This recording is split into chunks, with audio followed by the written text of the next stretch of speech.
આગળ વાત કરીએ શેર બજારમાં કૃત્રિમ ઉછાળો લાવીને લાખો રોકાણકારોના અબજો રૂપિયાનું ધોવાણ કરનાર કુશલ લિમિટેડ કંપની અને તેની સાથે સંકળાયેલા 22 લોકોના ત્યાં આઈટી વિભાગ દ્વારા દરોડા પાડવામાં આવ્યા છે।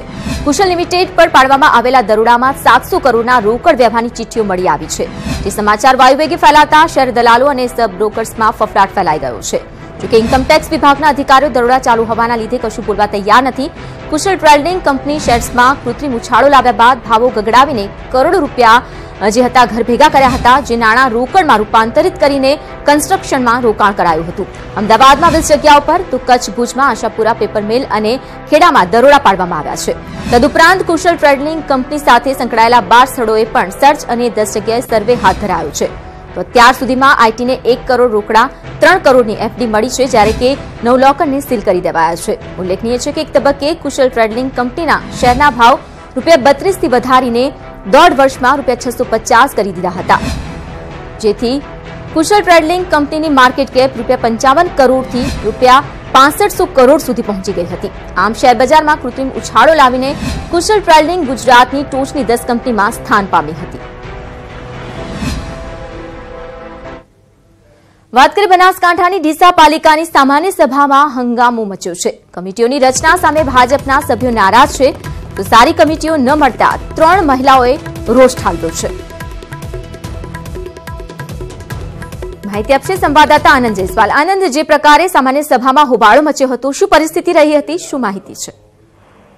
જે ચોક્કસ જણાવ્યું કે આજે ડીસા નગરપાલિકાની સાધારણ સભા યોજાઈ હતી। 11 વાગ્યા નગરપાલિકાની સાધારણ સભા શરૂ થઈ હતી, જેમાં મહત્વનો જે મુદ્દો હતો તે કમિટીઓની રચના હતો। કારણ કે કમિટીઓની રચના જે હતી તે છેલ્લા 1 વર્ષથી રાજકીય વિવાદના કારણે પેન્ડિંગ પડી હતી અને તેનો આજે મહત્વના મુદ્દા પર ચર્ચા થવાની હતી। પરંતુ જે મહત્વની કમિટીઓ જે રચના થઈ અને જે નિમણૂક કરવાના સભ્યોને, જે તમામ સભ્યોના મોટાભાગના સભ્યોને મલાઈદાર કમિટીઓ ન મળતા તેઓએ વિરોધ દર્શાવ્યો હતો અને 3 મહિલાઓએ તો આજે ચાલુ જે સભા હતી સભાની અંદર જ આ કમિટીઓ ન લેવાનો અસ્વીકાર કરી હંગામો સર્જી દેતા હંગામો થઈ ગયો હતો। ને જોકે આ મામલે હાલમાં 2 જે મહિલાઓ હતી તેઓએ બંને કમિટીઓ હાલમાં પાછી આપી દીધી, કમિટીઓમાંથી રાજીનામું આપી દીધું છે અને પક્ષ જો તેઓની માંગણી નહીં સ્વીકારે, વ્યવસ્થિત કમિટી નહીં આપે તો તેઓ આગામી સમયમાં સભ્યમાંથી પણ રાજીનામું આપી દેશે તેવી ચીમકી પણ ઉચ્ચારી છે। બિલકુલ આનંદ, આપ જોડાયેલા રહેજો। અન્ય સમાચાર તરફ નજર કરી લઈએ તો બનાસકાંઠાના પાલનપુરમાં પાણીની પાઇપલાઇન લીકેજ થઈ છે। હજારો લીટર પાણી વેડફાયું છે। નગરપાલિકાની બેદરકારી સામે આવી છે।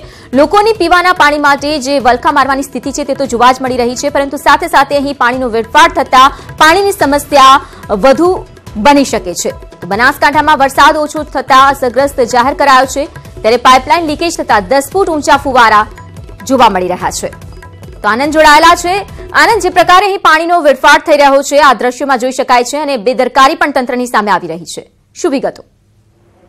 જી ચોક્કસ જણાવી દઉં કે બનાસકાંઠા જિલ્લામાં આ વર્ષે દુષ્કાળની પરિસ્થિતિ છે। પાણી માટે ખેડૂતોને લોકો વલખા મારી રહ્યા છે, તેવાની અંદર તંત્રની બેદરકારી સામે આવી છે। અને ખાસ કરીને વાત કરીએ પાલનપુરની અંદર તો પાલનપુરમાં કોંગ્રેસ કાર્યાલય આગળ નગરપાલિકાની બેદરકારીના કારણે પાઇપલાઇન તૂટી જતા લાખો લીટર પાણીનો વેડફાટ થઈ રહ્યો છે।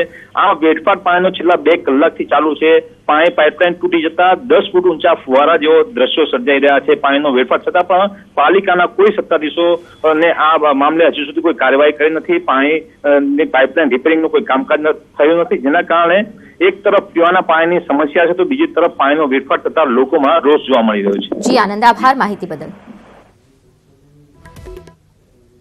આગળ વાત કરીએ અમદાવાદ શહેર પોલીસ પર વધતા જતા કામના ભારણને ઓછું કરવા માટે હવે સેક્ટર 1 વિસ્તારમાં આવતા પોલીસ સ્ટેશનમાં એક નવો પ્રયોગ હાથ ધરાયો છે।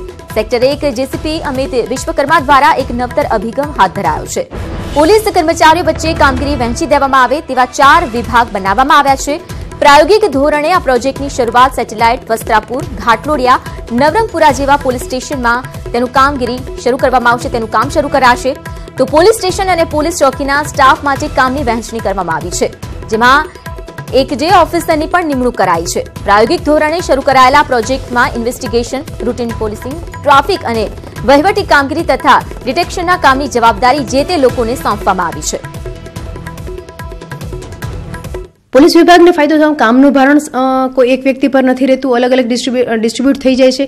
બીજું સારી ક્વોલિટીનું જે એને સમય વધારે મળી રહે એટલે સારી ક્વોલિટીનું કામ આપી શકશે, આઉટપુટ સારું આપી શકશે. તેમ છતાં એની પાસે સમય રહેશે એવી અમે અત્યારે અપેક્ષા રાખીએ છીએ કે સમય પણ છતાં વધશે એટલે પોલીસ ડિપાર્ટમેન્ટ કામનું ભારણ અને ત્વરિત કામનો નિકાલ થશે.